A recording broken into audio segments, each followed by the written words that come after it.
Hola amigos, buenas noches, bienvenidos, un placer saludarlos. Comenzamos con una nueva edición de Entrevistas en el Taller, ya arribando a los últimos programas del año, en el cierre de este 2024 y compartiendo testimonios, balances y el análisis de lo más importante de lo ocurrido en el año. Hoy con el vicegobernador de la provincia y presidente de la legislatura de la provincia del Chubut, el doctor Gustavo Mena. Gustavo, bienvenido, un gusto que estés con nosotros. ¿Cómo te va? ¿Qué tal, Esteban? Buenas noches, un gusto para mí. Bueno, se va el año, un año de una gran intensidad para el Ejecutivo y para el ámbito legislativo, y es momento de hacer un análisis, un balance de lo ocurrido. ¿Satisfecho, Gustavo?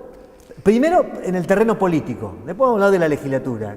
¿Con el año político satisfecho? Sí, la verdad que sí, porque uno ve la gestión del gobernador, acompañar una gestión así, la verdad que a uno le da gusto. Yo me siento muy cómodo y muy satisfecho con el rumbo del gobierno y con la concreción de objetivos. Creo que el tema del ordenamiento estatal y la recuperación del derecho a la educación eran dos pilares. El tema de ordenar el Estado, porque si vos no lo ordenás, si estás en el déficit crónico y en el endeudamiento como política sistemática, no vas a poder cumplir ningún otro objetivo. Eso es un tema instrumental. Y después el tema del derecho a la educación. En Chubut lo habían destruido. Hay al menos 5 años de generaciones de chicos, que son miles de chicos, a los que le negaron las clases. Eso es una cuestión tremenda que no podía demorarse más la solución. El gobernador fue muy claro y muy firme en eso y todo apuntó a asegurar el arranque de las clases, porque fíjate lo que estamos discutiendo en Chubut, ¿no? Cuestiones que la Argentina había resuelto hace más de 150 años. Bueno, acá había que reconstruir eso. Sí, salir de una tragedia, porque realmente una tragedia. Bueno, así se la denominó, así le decían los padres, ¿no?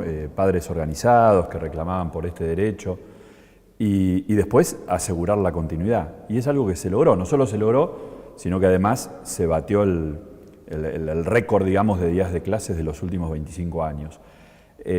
Me parece que eso define todo lo demás. ¿Vos creés que es el gran logro de este gobierno? Sin duda, y que hubo muchos porque además se logró equilibrar las cuentas, lo cual no quiere decir que haya, que no exista el déficit global total, porque se heredó una deuda que es tremenda. El año que viene, por ejemplo, hay vencimientos en términos de dólar, y está bien expresarlo en dólares porque está el BOCADE, que es en dólar, ahí ya tenés unos 130 millones de dólares, pero después tenés letras que se emitieron linkeadas al dólar, o sea, la pagás en pesos, pero de acuerdo a la referencia del dólar son 200.000 millones de pesos, 200 millones de dólares, como lo quieras decir, que hay que levantar el año que viene, el otro año, hasta el 2027, que en diciembre vence la última cuota de BOCADE. Pero sobre este particular, la gestión del gobernador Ignacio Torres no emitió un solo peso de deuda en este año de gestión, en una provincia en donde era sistemático, todos los meses se emitía deuda para pagar sueldos, para pagar gastos corrientes, porque como lo expresa él siempre, tomar deuda no está ni bien ni mal. Las empresas, las familias, los estados toman deuda. El tema es en qué condiciones la tomás y, lo más importante, con qué objetivo, para qué. Si vos lo hacés para obras de infraestructura, para transporte eléctrico, para rutas, para puertos, etc., bueno, eso está bien. Pero no fue el caso, porque vos tenés un atraso de infraestructura, que es la otra deuda que se dejó de las gestiones pasadas. Tenés un atraso, pueblos del interior que no están conectados al sistema interconectado nacional, que siguen generando energía eléctrica de un modo vetusto y no compatible con estándares ambientales. Tenés un déficit vial, pero bueno, yo creo que el saldo ha sido más que positivo, porque además también hubo una preocupación constante del gobernador por instalar una agenda de recuperación institucional, transparencia, lucha contra la corrupción, y ahí sí la legislatura tuvo un protagonismo importante porque esas iniciativas fueron tratadas, creo que en eso, si vos tomás la agenda política legislativa nacional y la confrontás con la provincial, Hubo mucho anuncio a nivel nacional, pero acá se concretaron cosas que parecen una quimera a nivel nacional. Ficha limpia, extinción de dominio, ley de transparencia en la obra pública y otras que van a venir, ¿no? Como una nueva ley de ética pública, un régimen legal que no lo tiene ninguna provincia de protección de testigos y denunciantes de hechos de corrupción. Bueno, el código electoral. Claro, funcionaron acá los acuerdos, que a nivel nacional no funcionan. Funcionaron los acuerdos y además hubo un posicionamiento, un liderazgo muy claro, que creo que eso es importante. No hubo medias tintas del gobernador cuando dijo vamos por acá, no hubo señales cambiadas. Y además creo que se pudo también instalar la agenda productiva, porque se avanzó con regímenes de promoción de la industria naval, de la industria turística o del turismo, que además tuvieron un correlato en acciones positivas, anuncios y más que anuncios, obras en marcha en hotelería, que hacía más de 10 años que no había inversiones de esa escala en la provincia, porque está muy lindo hablar de turismo, pero si no haces inversiones en infraestructura e inversiones en el sector privado. Gustavo, ¿y cómo ha sido gobernar este primer año con un presidente como Milei? Bueno, es una irrupción en el escenario político novedoso para todos, no solo para la relación federal, provincia-nación, sino para los partidos políticos, para el Congreso, para lo sectorial. Creo que fue una relación que fue madurando, si vos te referís a la provincia, a la relación provincia-nación. Empezó con un acompañamiento en aquellos temas que se juzgaban buenos para la provincia, un posicionamiento firme en los que no era así. Creo que en eso fue muy responsable la postura del gobernador, que es no confrontar por confrontar, sino incluso acompañar objetivos como el equilibrio fiscal, como el ordenamiento, el combate a la inflación, cuestiones vinculadas a la lucha contra la inseguridad, el narcotráfico. Y, bueno, también hacer saber el posicionamiento de la provincia cuando había cuestiones o iniciativas que podían afectar el interés provincial, como pasó con la pesca, como pasó con la versión original del tema hidrocarburos en la ley bases, y bueno, como pasó también cuando a la provincia le retuvieron aquella coparticipación del mes de febrero, que fue casi el 40% de lo que le correspondía a la provincia, que la deuda existía, porque fue una deuda gestada de un modo irresponsable y usurario por Alberto Fernández y Sergio Massa, que la dieron, y por Arcioni, que la tomó, pero que el gobierno desde el arranque, y yo te diría de antes de asumir el 10 de diciembre, ya había ofrecido alternativas que permitieran pagar, porque las deudas hay que honrarlas, pero sin comprometer el desenvolvimiento de los servicios esenciales del Estado. Porque el Chubut tenía el mismo problema que tenía Milei, que era haber recibido un endeudamiento escandaloso. Pero, Gustavo, también me refería al abandono que ha hecho el gobierno nacional de las cuestiones vinculadas con el Estado, de las que termina pagando los platos rotos la provincia, porque si, por ejemplo, se desfinancia la educación o se dejan de adoptar medidas que facilitan la tarea del gobierno provincial en ese sentido, si no se abordan las cuestiones de las rutas, por ejemplo, o si se toman medidas que terminan afectando a la provincia o recargando a la provincia, y hay un problema. Bueno, ¿no? Ahí lo que había que hacer era, por un lado, solucionar, no ponerse a llorar, sino solucionar y gestionar y plantarse. Se hizo todo un mix. Cuando fue lo del incentivo docente, bueno, se lo hizo frente a la provincia, más allá de reclamar. Cuando fueron la afectación de obras, por ejemplo, todo el tema de la repotenciación del sistema de gasoductos en Cordillera, que sin eso no podés habilitar una conexión de gas nueva, domiciliaria, o, por ejemplo, un hotel. Por eso todo tiene que ver con todo, ¿no? Cuando hablas de promover actividades. Ahí lo encararon con los gobernadores de Río Negro y Neuquén con fondos provinciales. Cuando fue el tema de esa retención exorbitante de coparticipación, no de un regalo, sino de lo que es de la provincia, lo que hubo fue un posicionamiento político muy firme y acudir a la justicia. Lo mismo pasó con lo del transporte eléctrico, que esto es un cambio de 180 grados con lo que era la práctica habitual. Nosotros acá tuvimos gobernadores que desistieron de juicios que estaban a sentencia en la Corte, prácticamente ganados porque tenían pericia favorable, gobernadores que desistieron de juicios ganados, como fue el caso de Arcioni, que desistió de una acción favorable de la Corte de octubre del 19 por coparticipación cuando hubo una reducción de ganancias y de IVA por decreto en el gobierno de Macri. Hubo gobernadores que soportaron sin chistar que Cristina Kirchner descontara sistemáticamente desde el 2008 al 2015 el 15% de la coparticipación primaria, que de esto se habla poco. Solo Córdoba, Santa Fe y San Luis hicieron los reclamos, que los ganaron, dicho sea de paso. La Corte declaró ilegal esa retención, medio tarde, recién en noviembre de 2015, cuando ya Cristina o Scioli había perdido las elecciones.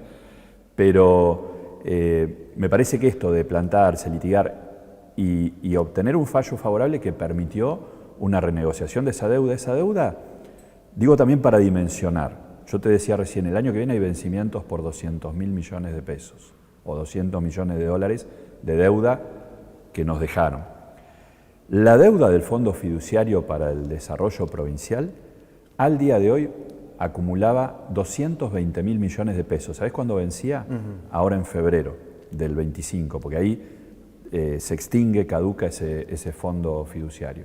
Bueno, por haber hecho el reclamo pertinente, por haber ido a la justicia, por haber hecho ese reclamo fuerte público que no fue gratis, porque hubo represalias políticas y demás, hubo una reducción de esa deuda a la mitad en los hechos, porque quedó consolidada la fecha del fallo, y hubo un reconocimiento recíproco de la deuda por el tema de la caja, con lo cual te queda reducida un cuarto, y ese cuarto hubo una habilitación para imputarlo a terminar obras que son nacionales, que las va a hacer la provincia. Es decir, que el repago de esa deuda va a terminar capitalizado en activos, por ejemplo, la autovía Madrid-Trelew.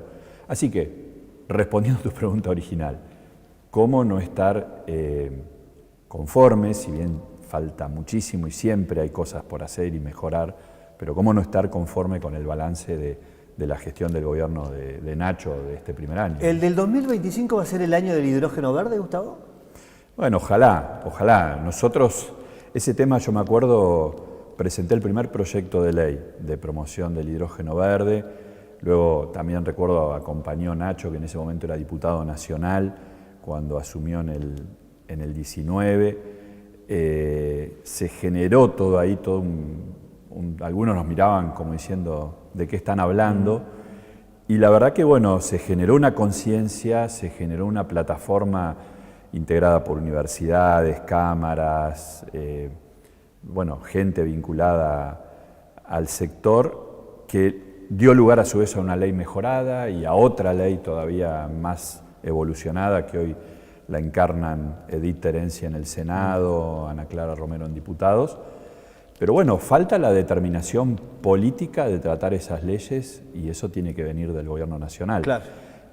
Hay ahí, nosotros, el gobierno provincial organizó un foro muy importante en abril en Comodoro, y si vos sumás los proyectos, que vos me dirás son potenciales, habrá que ver si se concretan, pero si se concretaran el 100%, estamos hablando de 200 gigas de potencia instalada. Hoy la Argentina eléctrica total son 44, 43 gigas, o sea, estamos hablando de 5 Argentinas de producción eléctrica.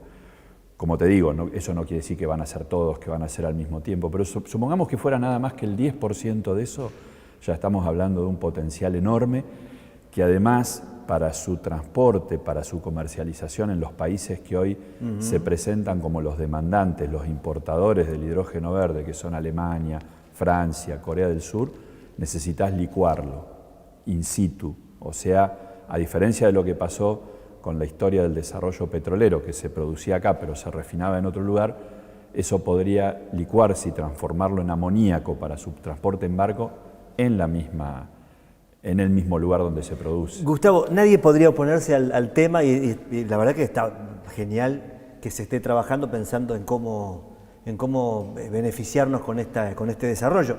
Lo que yo sí observo, escucho, es que siempre se habla de la seguridad jurídica de los inversores que van a venir y poco del protagonismo que vamos a tener los chubutenses y de la renta que nos va a quedar a los chubutenses con esto.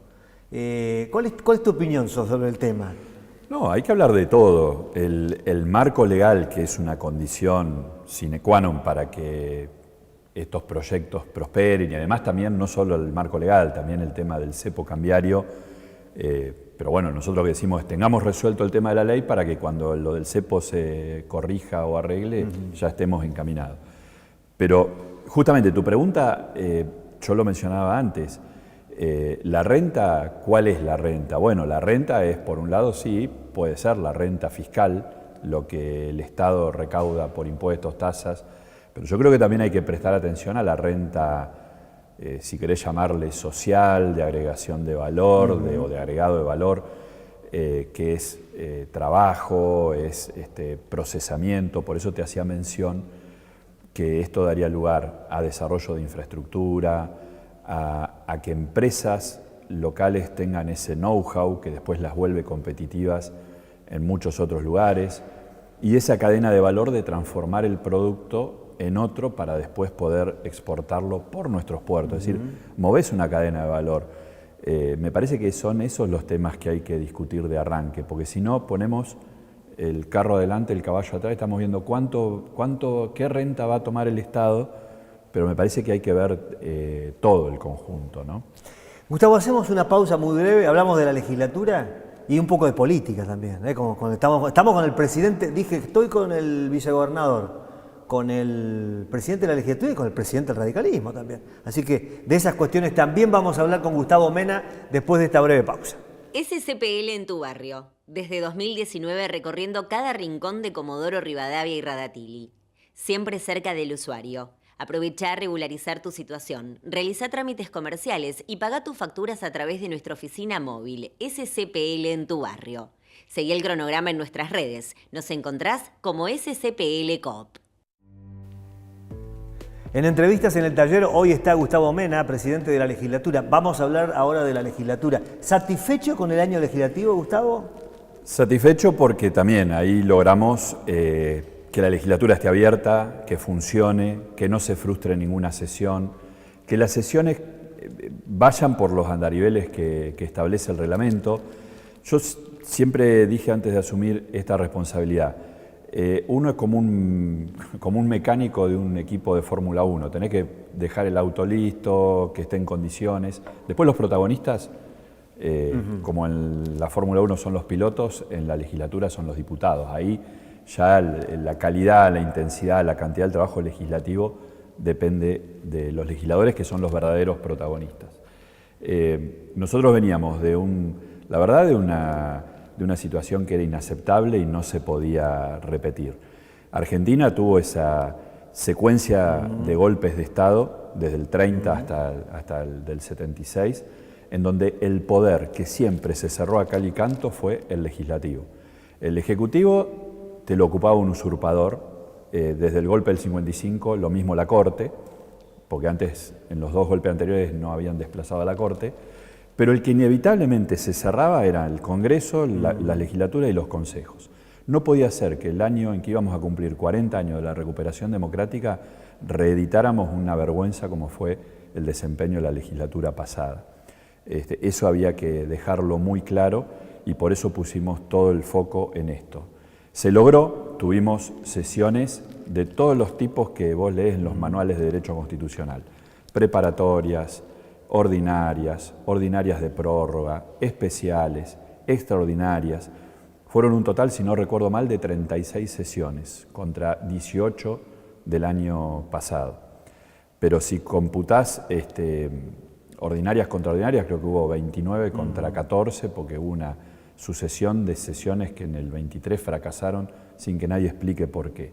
Si tomás las horas de deliberación, las horas netas, esas que cubrís vos, es decir, cuando los diputados están discutiendo, fundamentando, trenzándose en discusiones, que es la última etapa de un trabajo previo, que es el trabajo de presentación de proyectos, de comisión y demás. Bueno, estamos en 170 horas y un poquito más contra, mirá bien este número, o escuchá bien este número, 15 horas del 2023. Si sumás los 4 años anteriores fueron 150 horas, o sea, en un año se superó por más de 10 veces, 12 veces lo del 2023 y por 10 veces, 15 veces lo del 23 y fue incluso más, 15% más que los 4 años anteriores. Se recuperaron cuestiones que hace mucho tiempo no se hacían, por ejemplo, la sesión especial para que informen los senadores nacionales, que son los representantes de la provincia en el Congreso. Eso lo establece la Constitución de la provincia como un deber. Bueno, no se hacía, hace 26 años que no se hacía, lo hicimos. Los proyectos tratados o ingresados sumaban hasta hoy 840 contra 220 promedio de los años anteriores. Si vamos a la cantidad, pero también a la calidad, bueno, lo hablábamos recién, se aprobaron proyectos muy importantes, tenemos la primera ley de pasivos ambientales que hay en el país, extinción de dominio, ficha limpia, transparencia en la obra pública, presencialidad docente. De todos esos temas, Gustavo, ¿cuál crees que fue el tema? No, sin duda el tema fue el Código Electoral. El Código Electoral nos ponía también en una situación de vergüenza institucional, primero porque es un mandato que está en la Constitución, la legislatura debe aprobar una ley electoral, lo decía la Constitución del 57, la primera de la provincia, y lo reiteraba la Constitución del 94, y eran 66 años de incumplimiento. Pero además éramos la única provincia que no tenía código electoral en el país. Y nosotros hemos tenido problemas. Vos te acordarás de la elección del 2011, estuvimos 3 meses sin saber quién era el gobernador. Hubo que hacer elecciones complementarias en 5 mesas. El proceso del desempeño del Tribunal Electoral del año pasado fue un verdadero desastre.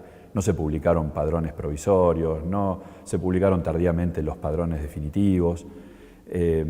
Y lo decía el gobernador, el tema del código electoral, todo el mundo se llenaba la boca hablando de que había que tener un código electoral, pero el que ganaba no avanzaba en esa agenda porque es más cómodo manejarse sin código, porque desde el poder podés sacar ventajas, que es lo que se intentó hacer. Y yo creo que esto fue la marca de este año, porque fíjate vos que en 1 año y medio, 2 años pasamos de hablar de esa idea trasnochada de una ley de lemas, de haber hecho una sesión es así que entre gallo y medianoche, porque en una sesión para esta época de diciembre del 22 se aprobó la derogación de las PASO sin discutirlo con nadie, pretendiendo con eso sacar una ventaja para el oficialismo, que como suele ocurrir cuando querés sacar ventajas legales en temas electorales, se te vuelve como un boomerang.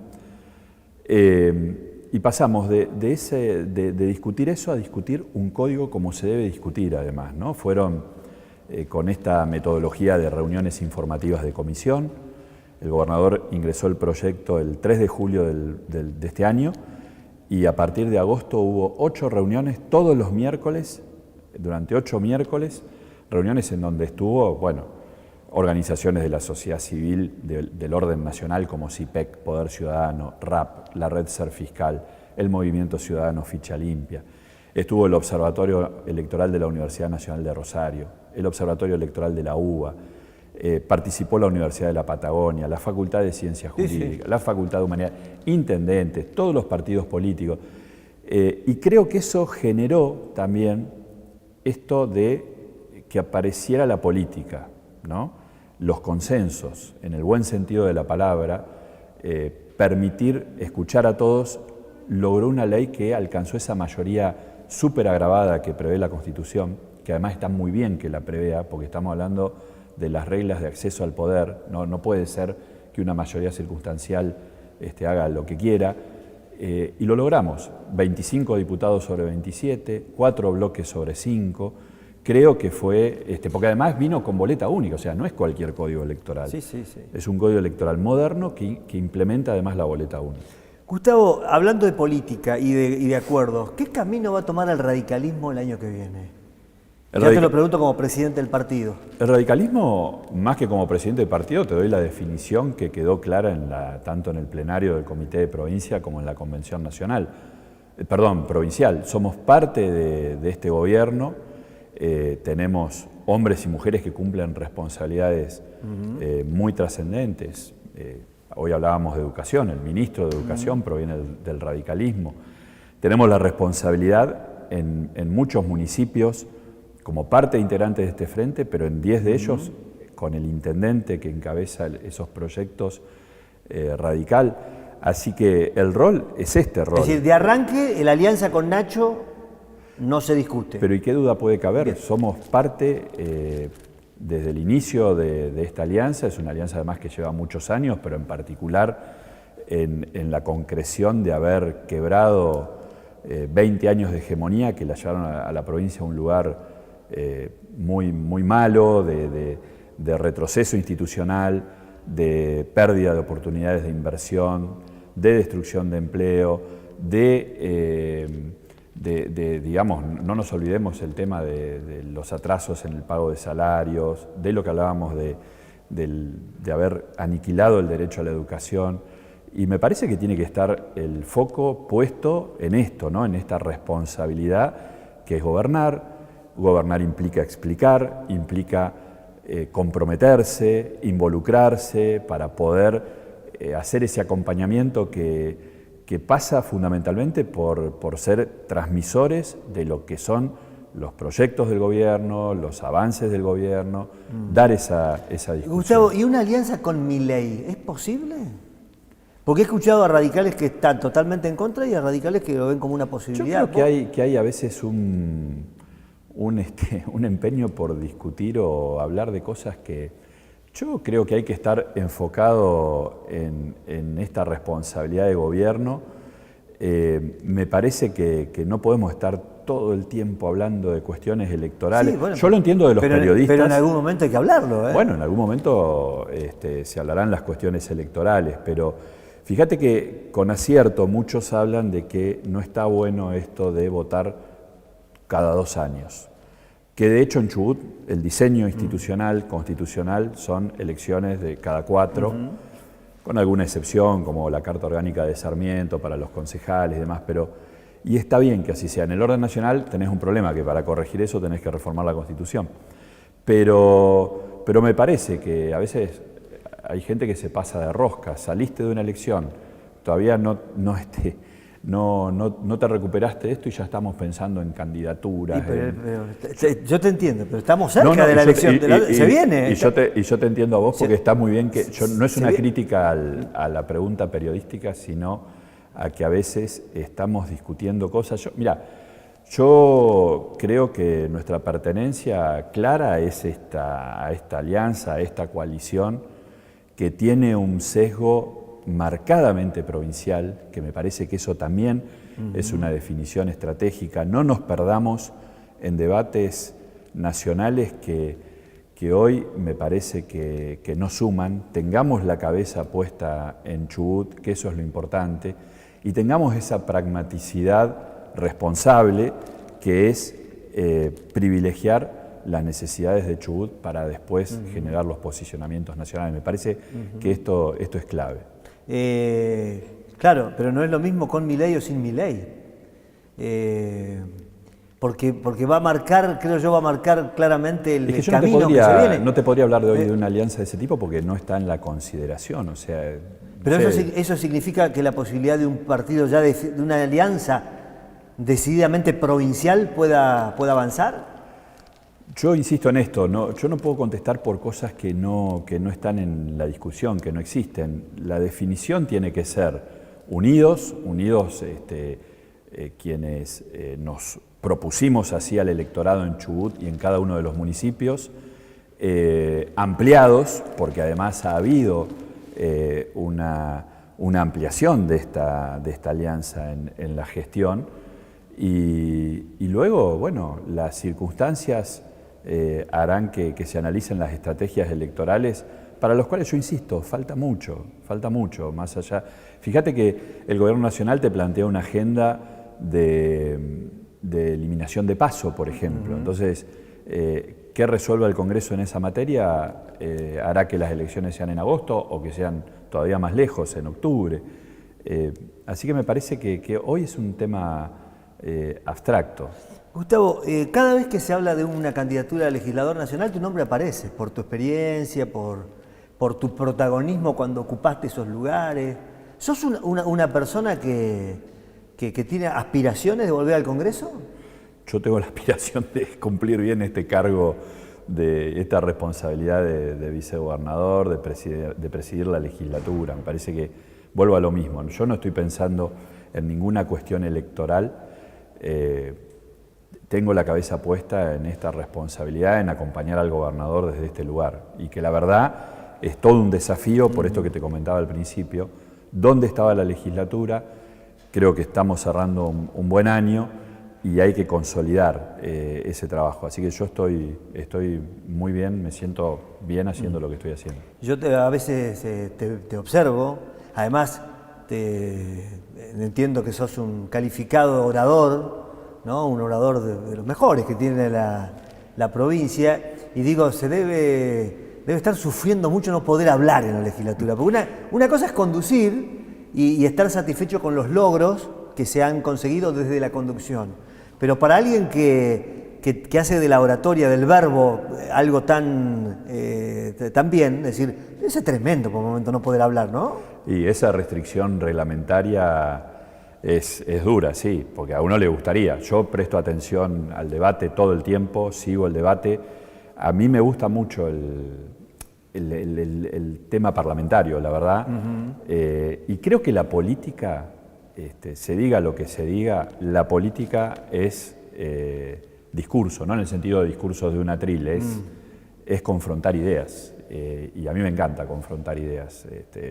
Me gusta la pelea, digamos, dialéctica, y me parece que es lo que levanta a los cuerpos legislativos. Y sí, obviamente, a uno le gustaría intervenir en muchas cosas, aportar, sumar, refutar, pero bueno, la Constitución le ha dado ese rol a los vices, que es medio híbrido, porque también hay todo un debate constitucional, si sos del Ejecutivo, del Legislativo, si sos un órgano extrapoder, y obviamente los diputados son los que tienen el uso de la palabra. Bueno, pero lo compensás también teniendo un protagonismo importante como vicegobernador, a diferencia de otros vicegobernadores que por ahí han tenido una postura más tranquila, de menos exposición, ¿no? Es decir, sos un vicegobernador con mucha presencia. Sí, y eso de alguna manera sustituye la imposibilidad de hablar en la legislatura, entiendo, sí, ¿no? A mí me gusta trabajar, aportar y opinar y sumar, y el gobernador tiene también esa actitud generosa de hablar mucho, de compartir y de dar espacios, así que la verdad que sí, que eso a mí me gusta. Es un rol por ahí distinto del estrictamente parlamentario, pero sí, está bueno y uno se siente también que aporta. Gustavo, un par de preguntas más. El tema minería, cuando hablamos de minería a gran escala, ¿crees que es un tema cerrado en la provincia o es un tema que está ahí, que puede volver en cualquier momento? Mirá, en una sociedad abierta y democrática todos los temas se pueden, si no estaríamos en una religión, ¿no? Me parece a mí que no hay dogmas salvo el tema, bueno, por supuesto, el orden constitucional, el sistema democrático. Después, yo no te podría decir de esto no se puede hablar. Nadie que tenga uso de su razón y sea demócrata puede decir, no, che, de esto no, este tema no lo abordo, no lo hablo, no lo discuto. Bien, es un tema entonces que está ahí. Sí, bueno, a algunos les cuesta hablar de la cuestión, ¿viste? Que es como antipático, que era mal posicionado. Vos me querés sacar título, pero yo lo que te digo es, del tema que vos me preguntes, no se puede hablar, está cerrado, y no, yo digo, cualquier tema, ¿cómo no? ¿Por qué no vas a discutir en el marco de una sociedad plural? Todo es discutible, todo es analizable. Y volviendo al tema legislativo, ¿cuál crees que va a ser el tema del año que viene? Mirá, yo no quiero anticiparme, pero me parece a mí que uno de los temas fuertes va a ser institucional. Además lo puedo decir porque lo ha dicho el gobernador en otros medios también, que es el tema de los fueros, que lo viene diciendo desde la campaña, ¿no? Me parece que ahí es un tema que está en la Constitución, que tuvo una razón de ser en el origen del parlamentarismo, cuando le pusieron un límite al poder absoluto del monarca, que tenía un sentido, pero que después el paso del tiempo lo ha ido desnaturalizando, y a esta altura de la evolución democrática es un privilegio injustificado. Los fueros de los dirigentes, para los dirigentes políticos, para Sí. los sindicales. Sí, encima la Constitución de Chubut es mucho más que para los diputados. Fueros de arresto estoy hablando, Sí, ¿no? sí. De la cuestión penal. Y bueno, y ese me parece que va a ser un tema que el gobernador le va a plantear a la legislatura y que sin duda va a ser un debate, porque lo viene diciendo. Y el último tema. El tema judicial tuvo mucha presencia en la legislatura y además vos te has pronunciado muchas veces en un año en donde el Superior Tribunal estuvo envuelto en situaciones complejas, ¿no? Un ministro que se va, otro ministro que llega. El tema de la jueza Martín, que ustedes en la legislatura han abordado con tanta enjundia, con tanto compromiso. ¿Crees que va a ser un mejor año para la gobernanza del Poder Judicial en 2025 con los pasos que se han dado? Sí, sí, de hecho ya se empezó a ver eso. Yo creo que es un tema que no puede estar ausente. Si vos mirás la Constitución le da un rol al Poder Legislativo. Dos aspectos. Dice, organiza el Poder Judicial. ¿Qué quiere decir que lo organiza? ¿Que se mete y toma decisiones? No. Organizar, lo mismo dice la Nacional, es, vos establecés, bueno, qué fueros hay, dónde creás juzgados, cómo organizás el Ministerio Público, bajo qué pautas. Y el otro es los códigos, ¿no? Las reglas bajo las cuales los litigantes contienden.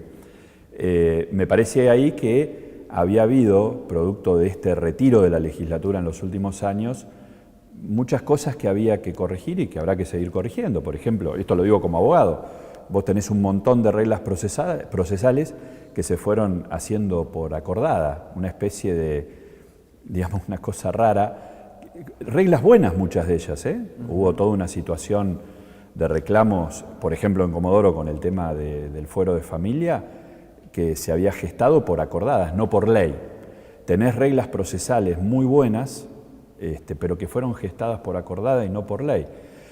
El tema de los traslados.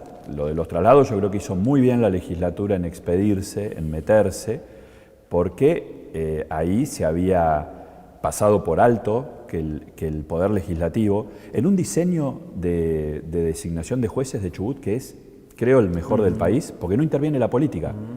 No interviene la política porque en el Consejo de la Magistratura de la provincia no hay representantes de la política. Hay consejeros elegidos por el pueblo, pero a diferencia del nacional, no hay consejeros que vengan del Poder Legislativo, no hay consejeros que vengan del Poder Ejecutivo.